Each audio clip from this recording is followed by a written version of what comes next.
Apologies in advance. 99% of this review is just gonna be me squeeing. There's an elite crew with all the best spider people in it? Who's the new guy? Morales literally goes the extra miles in Spider-Man Across the Spider-Verse.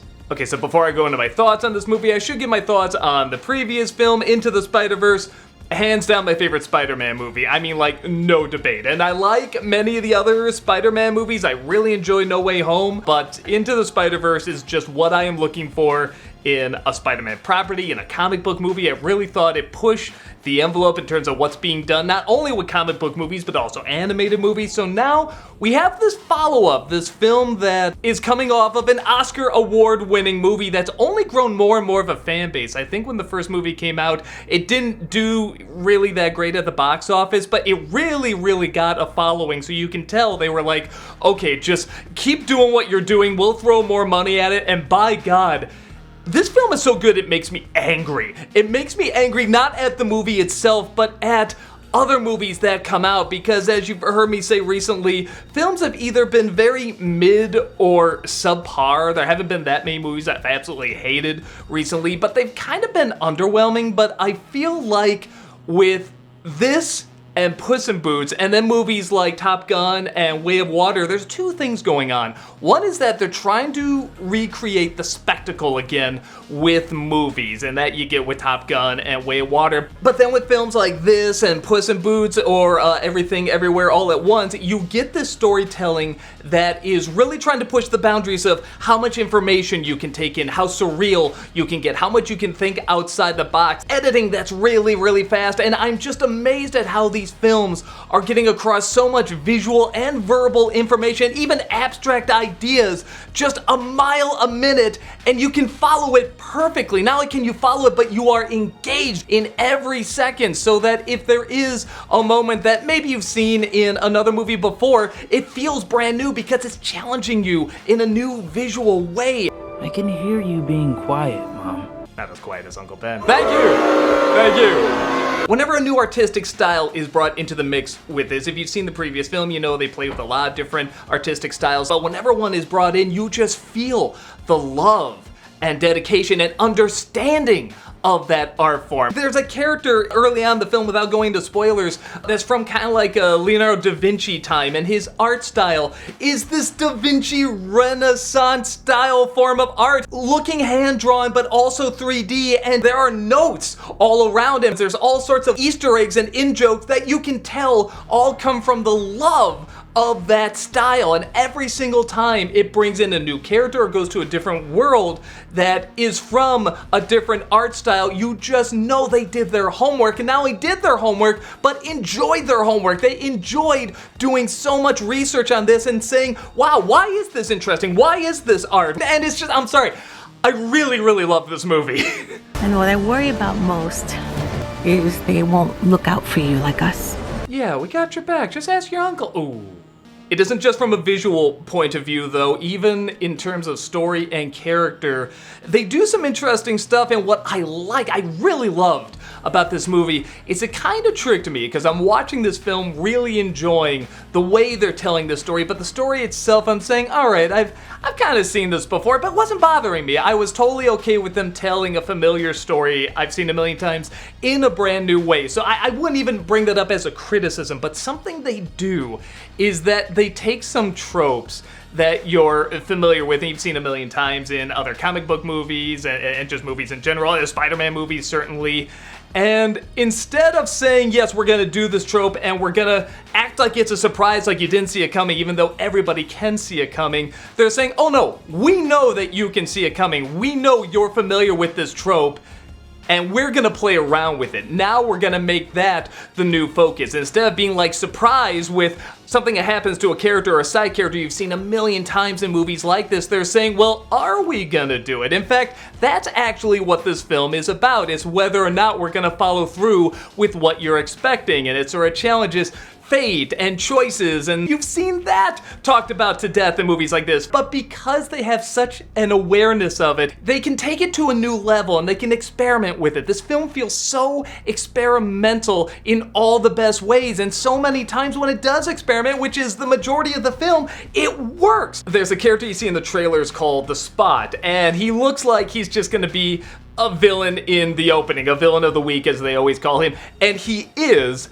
But then they play around with that a little bit because, again, they do talk about the whole idea of choices and destiny and all that, and so they take what they know is this trope of what should have been just somebody to remind you what Spider-Man does, suddenly turn him into kind of this main threat because he doesn't want to be the villain of the week, and that is so clever. That is a self-awareness of tropes that is both really funny, but then kind of becomes dramatic because you do say to yourself, man, this guy really does want to be something, and he isn't gonna be cast aside. And then you do see with the main character as well that he's going through something very similar. About the first half of this movie, I was saying, okay, I know where this is going, but it's okay, it's not a big deal. By the time we hit the halfway point, I was having trouble predicting where it was gonna go. Sometimes people would be places that I didn't know they were, talking to a person I didn't know they were talking to, and they would really switch it up and just make it more and more exciting, really playing with the tropes. And again, I think that really ties into the idea of being aware how these stories go and changing it up. Miles!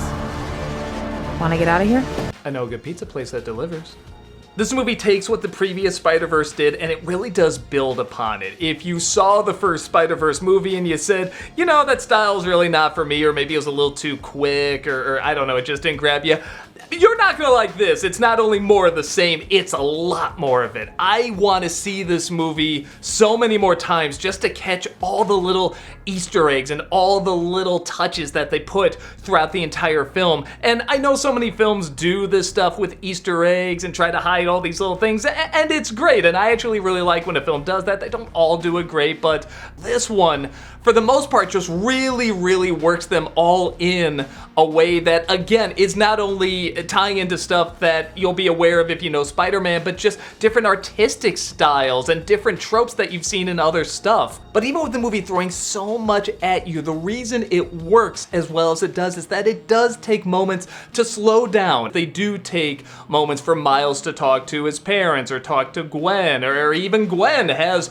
really a fair amount of screen time. They make her a very interesting character in this. This film doesn't even roll the opening credits until like maybe 15-20 minutes in, and kind of like RRR, I wasn't complaining at how late the opening credits were coming in because it's kind of like it's establishing, yeah, that's just our starting point. That's even before the title goes up, and it delivers. It delivers all the way. I think most people know this, but this is a two-parter. I think they want this to be a trilogy, but this one very clearly says at the end, to be continued. And I definitely didn't feel the length of the movie, but there is one point where I said to myself, this would be a good point to stop. This would be a good point to put the to be continued, and they don't. They keep going. But I'm glad they did, because I think the point where they actually do leave the cliffhanger makes a little bit more sense. If you get to a similar point, do know A, that is a two-parter, and B, it doesn't have too much longer to go, because you probably are gonna think of the same moment as I do, that it probably should be wrapping up. No, that it is, it's just gonna take a little bit longer. We are supposed to be the good guys. I don't really have a joke on that one, I just think it's really cool the way she said that.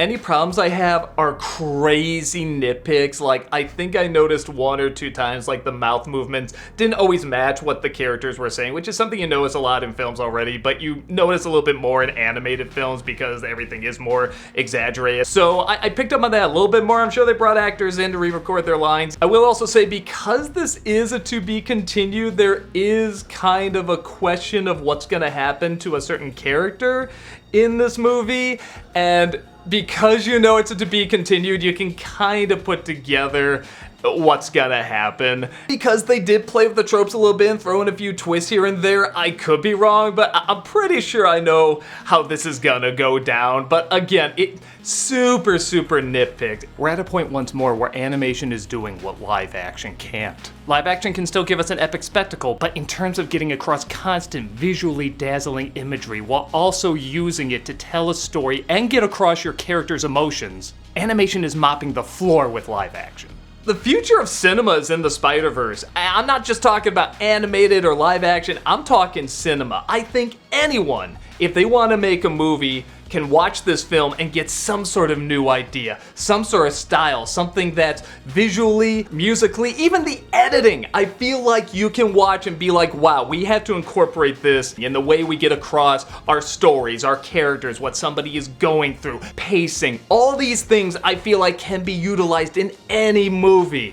Now, I don't know if everyone's gonna have the extreme reaction I am to it. I can see some people maybe saying too much is going on or it's going too quick. If you look in my office, you can kind of tell this is a movie I would enjoy. I mean, this office already kind of looks like the trailer already, and I'm someone that does like to take in a lot of visual information. If you're not someone who enjoys that and wants something that's a little slower and not as complicated, this isn't the, Tobey Maguire Spider-Man.